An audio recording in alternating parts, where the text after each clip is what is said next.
In 1991 brought a crucial cup quarter-final. The Rangers lineup was still dominated by Englishmen, but Celtic had a couple of imports of their own. English defender Paul Elliott, who would finish the season as Scotland's Player of the Year, and Polish international Dariusz Dolček. I think the fact that it was St Patrick's Day meant an awful lot to the fans. So maybe St Patrick was watching just a little bit that day and decided to give us a hand.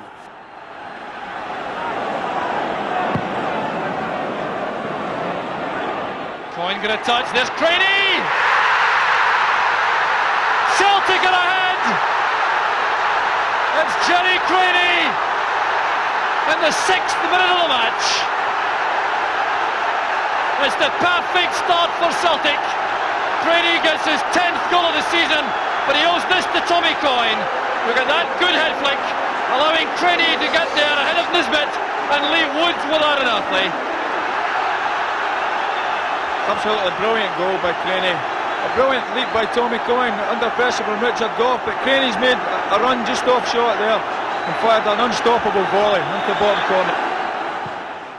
That's well struck and deflected! 2-0 to Celtic. Dariusz Dolček takes the credit with the help of a deflection. It'll be to come off Terry Hurlock. Bedlam here at Celtic Park. 37 minutes of the first half gone. 2-0 to Celtic. And here's the effort from Dariusz Dolček, thundering the ball forward. That appeared to come off Terry Hurlock, and once again Chris Woods had no chance of stopping that.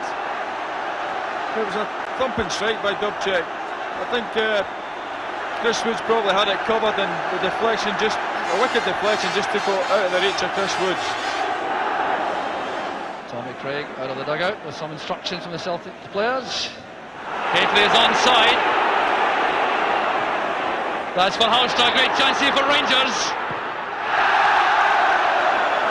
Well, he appeared to touch the ball with his right foot before he let fly with the left. That's what made the shot look so bad.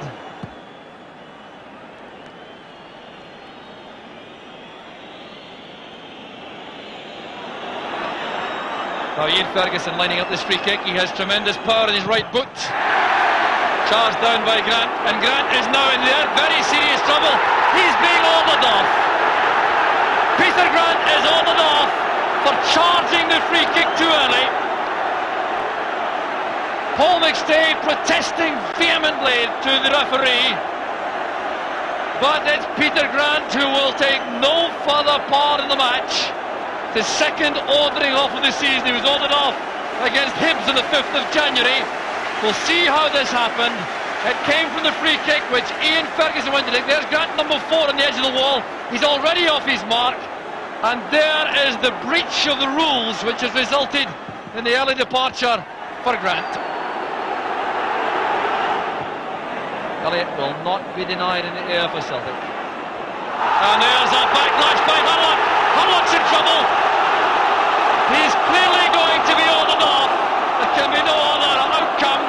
He lashed out there after the ball had gone. And Terry Hurlock looking there. It's the right hand pocket. It's a red card for Terry Hurlock.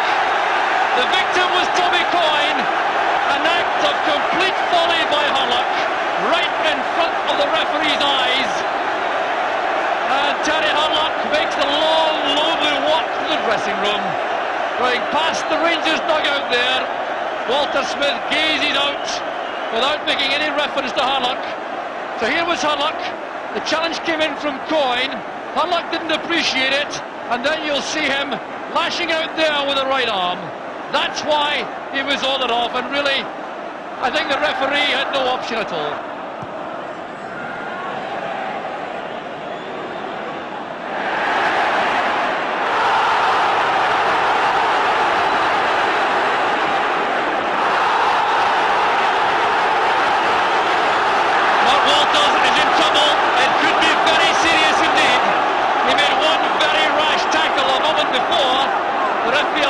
Celtic the advantage rule, but after the ball had gone, Walters clashed again with Tommy Coyne, and he too has been ordered off.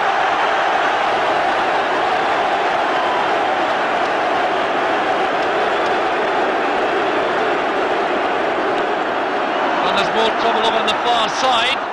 Now what's going on here? The linesman is involved. Anton Rogan clutching his face. Mark Hateley was in the vicinity, and the linesman George Kerr is now explaining to referee Waddle what happened. Now Mark Hateley has already been booked. Richard Gough is across, so is Paul Elliott. Rogan is going to be booked for his part, but it looks as though Mark Hateley is going to be ordered off. If he's called across at all, and if he's involved, he can only be shown one colour of card. He's been called back by Andrew Waddle, so it's a booking. Is it, or is it a red card for both? A yellow it is for Rogan, and it's a red for Hateley.